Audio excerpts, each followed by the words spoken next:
to Marie, I said, look, I'll buy the book. All right. The book's sitting there on the counter. I'll buy the workbook, right? And then you have there's another success journal that comes with it. And I said just loud enough to get Brittany Cornine's ear. And I said, but I probably won't read it. And she said, Dan McCormick hasn't read Miracle Morning? Like, what's wrong with you? And I went home from the convention, and that Sunday night, I opened the book and I said, honey, I said, look, there's a documentary. I said, let's watch the documentary right now. So we got in bed, we turned on our Prime, paid $4.99, which now is free, by the way.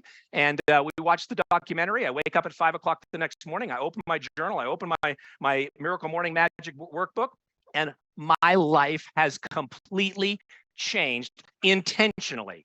Every single aspect of every single thought, that 40-year journey that you see right there from the greatest salesman in the world to the Miracle Morning. And I manifested in my journal here that I would meet Hal. And lo and behold, how many of you saw Mastermind Training Circle last Saturday? Hal Elrod. Was that not just off the charts? I mean, the guy's just a man of wisdom. He's humble. He's got I like to say that in these first 2 chapters that they are as inspired as the 10 scrolls. And I haven't seen that very often when great literature comes to us.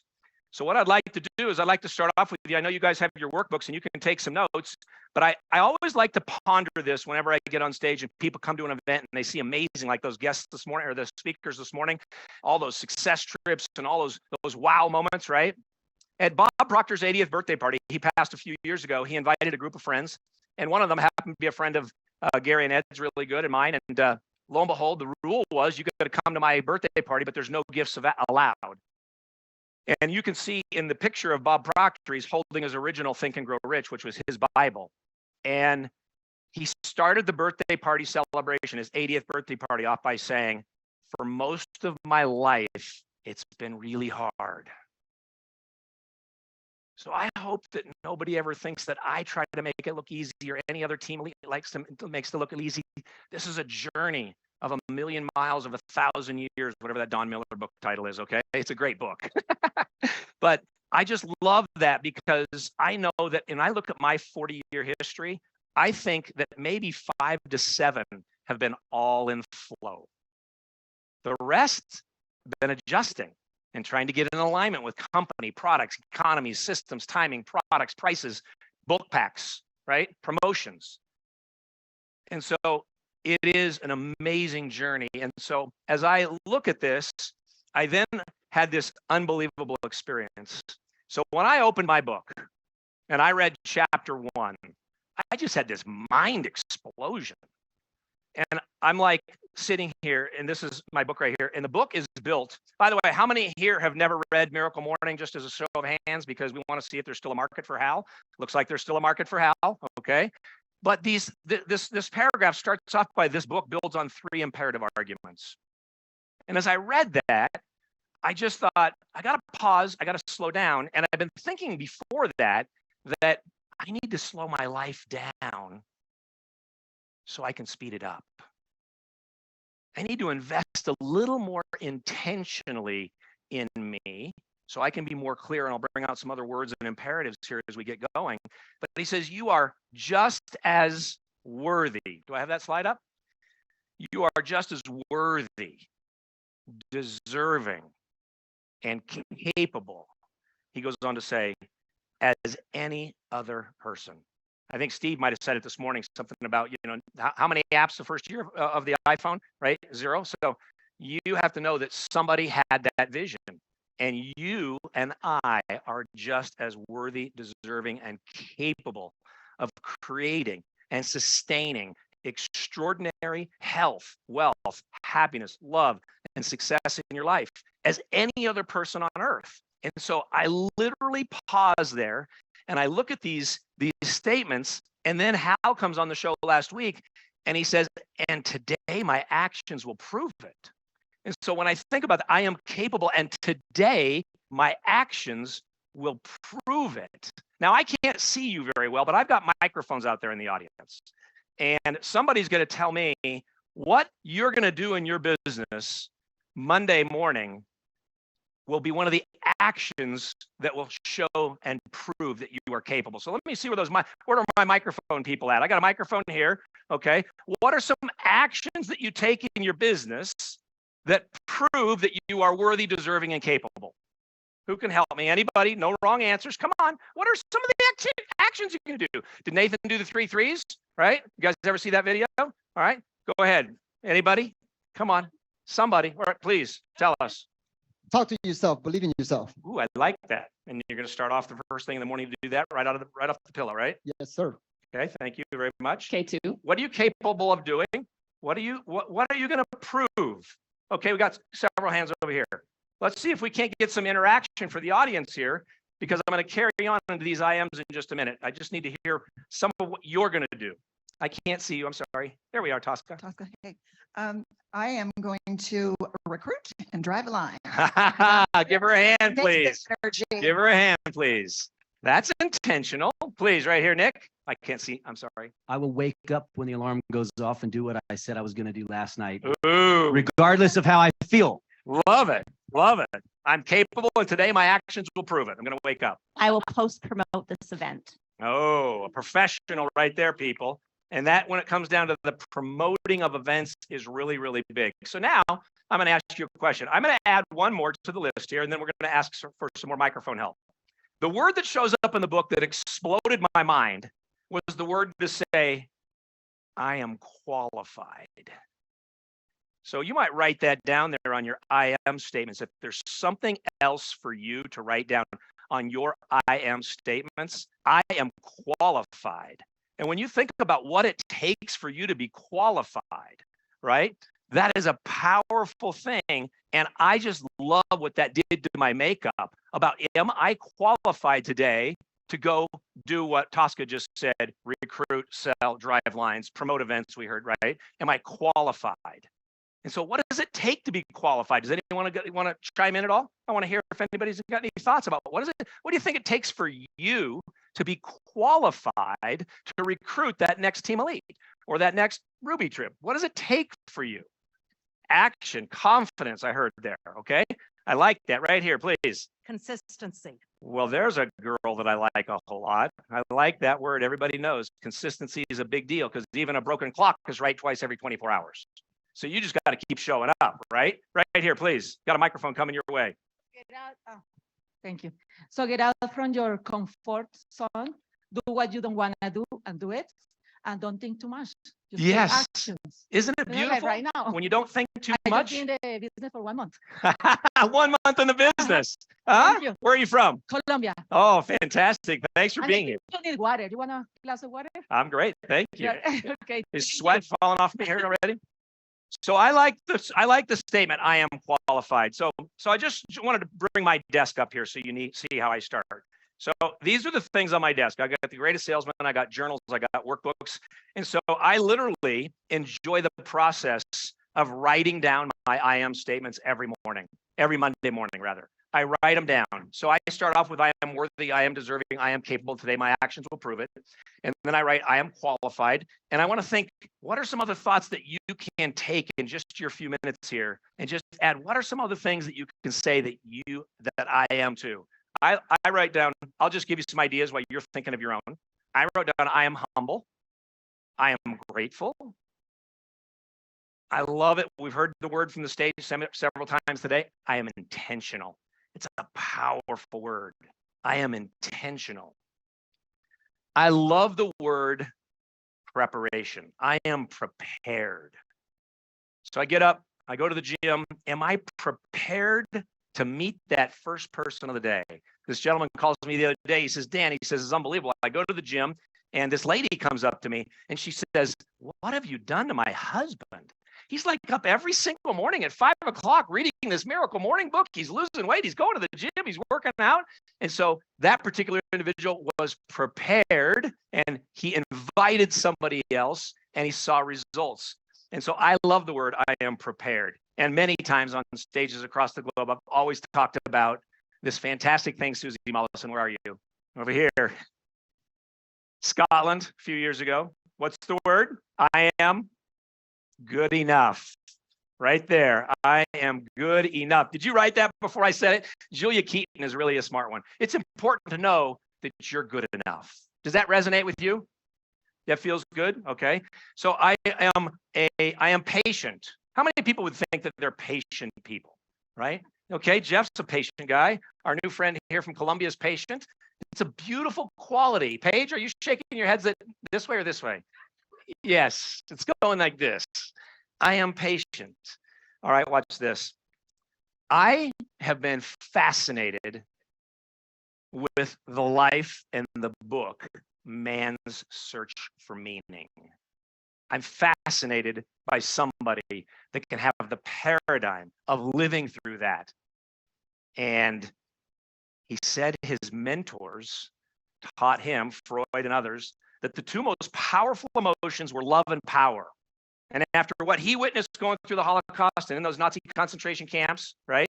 Viktor Frankl said this: there's a more powerful emotion than love and power, and it's meaning. And so I like to write down that I am meaningful. And what I do means good things to people. My products can change lives. My opportunity can change lives. My attitude can change lives. My live events can change lives. All of you do live events. Your one-on-one presentations can change lives. So I like to write down, I am meaningful. And so I constantly go through this. And as I think over and over and over about this incredible first meeting with Brittany, and we should give Brittany a hand for slapping me in the face right there. Brittany, thank you so very much. And I might just add, Brittany, that we took a picture today. I sent it to Hal, and he said, please tell Brittany thank you and hello. So Hal knows who Brittany is now, all right? So that was a lot of fun. But as I continue to look at this, and I'm curious if you're looking at your I am statements right now, and you think about these, maybe you can keep finding ways to refine them and add to them. And so I'm sitting there a few weeks ago, going through the Savers, which is in chapter 2. You'll go through SAVERS, and you guys will learn those. And you can see if you don't have these, you can get the tools right up here on the slides, and you can pick up your book and your workbook today. But I thought the happiest times in my life are when I'm present. And so what I did is I started the next Monday, and I said, you know what? I got my notes right here. I got my I'm worthy, deserving, capable, qualified, humble, all those things. But I'm present. Feels really, really good in your life to not worry about what happened 5 minutes ago or where you're going to be in 5 minutes from now. It's a really holistic feeling to be present. And that's why Nathan was everybody's best friend. He just mastered that art. It had some intensity to it. Sweat coming off the brow and all of these things. And then so I'm thinking, okay, I am present before I am worthy. And then I thought about this a couple weeks ago, but yesterday, my 5-year-old son-in-law came down my daughter lives about 10 minutes away, and I have a basement place for my part of the family. And my 5-year-old comes down, and I said, Zen, what are you doing? And he says, I don't know. I just wanted to see you, Papa. And so on my counter here, I always have my Old Testament. And I said, hey, do you want to read the first few words of the Old Testament? He said, okay. He's 5. And I said, so you just follow me and say what I say, right? And I say, so he says, in the. By the way, I have a friend of mine, Arizona State University, writes his entire religious studies thesis on the 2 words of the Bible, first 2 words, in the. That's a brain teaser, isn't it? And then I said, Zen, in the what? In the beginning. And he says, in the beginning what? God created the heavens and the earth. And so he did it with me, had a great time. And so I thought, if that can be the first mention in the first verse of the Bible, that can be my very first I am a creator. Not creating new systems. Well, what am I really creating for my family? A lifetime business, right? Perhaps I should say that with a caveat that you should read the sales policies and know that there's some things that come with that. If you're going to have residual income, you're going to have teams here from all over the world, customers perhaps all over the world. And so you're a creator. And at Nathan's funeral, they talked about him being a artist, a builder, and he painted on it. He saw a canvas that nobody else saw. So I start off now that I am a creator. Now watch this as we close. So we're going to go one more at the bottom before I get to this slide. Because you saw earlier on the screen, Nathan said, I am a finisher. So I'm a creator at the top. I am a finisher at the bottom now. So you can see how my I am statements work for me, and you got to find what works for you. And it just resonates with me because it's my life. It's my paradigm. It's my next new friend that I get to meet. And so what is it for you that's going to give you that mind over mattress every morning that says, I'm going to have my miracle morning, right? And if you win the morning, you win the day. And that is because private victories always precede public victories. That's why you deserve to have your miracle morning every morning. Does that feel good? All right. Now, Tony Robbins taught me this, very fascinating. 1991, I'm at an event with Tony, and he goes through your goals, and then he asks you to write down, why are you committed to these I am statements? And then he says, pinpoint your top three. And he says, why are you absolutely committed to these statements? And then, Tony's a big pain versus pleasure guy, right? So what is it going to cost you if you don't have a miracle morning tomorrow? What is it going to cost you if you don't get to the gym tomorrow? If you don't make those calls tomorrow? If you don't, so whatever you choose about that, I love the idea that you're absolutely committed to living out your imperatives because, and you can write those things down. Now, I think this brings some teeth to the matter. How many of you would agree that if you did your I am statements every morning, that you have a better chance of succeeding in that day, winning the day? How many of you really believe that? Everybody stand up. If you really believe that, I want to see if you can stand up for me. If you really and truly believe for your personal statements that you can win the day if you win the morning, right? Now, if you absolutely, unequivocally, there's no absolute doubt in your mind that if you do it, your life will be better, okay? So look at Stephen Covey at the bottom of the slide. Can you guys see it? There's a slide up there. You can sit down now. To know what you just agreed to know and to not do is to not know. That is powerful. If you know that you should be at the gym, you should be eating better, you should be working more organized in all of your I am statements, all of the things within the systematic approach to building your business, and to not do it is to not know it. I just think that's extremely powerful. I hope you find it helpful as well. There was my slide with Nathan to be a finisher. And I'm going to literally just say that he was given this assignment 2017. And you know what he says to open the video? I've never spoken on this subject. I don't know. But by the end of his presentation, he knew.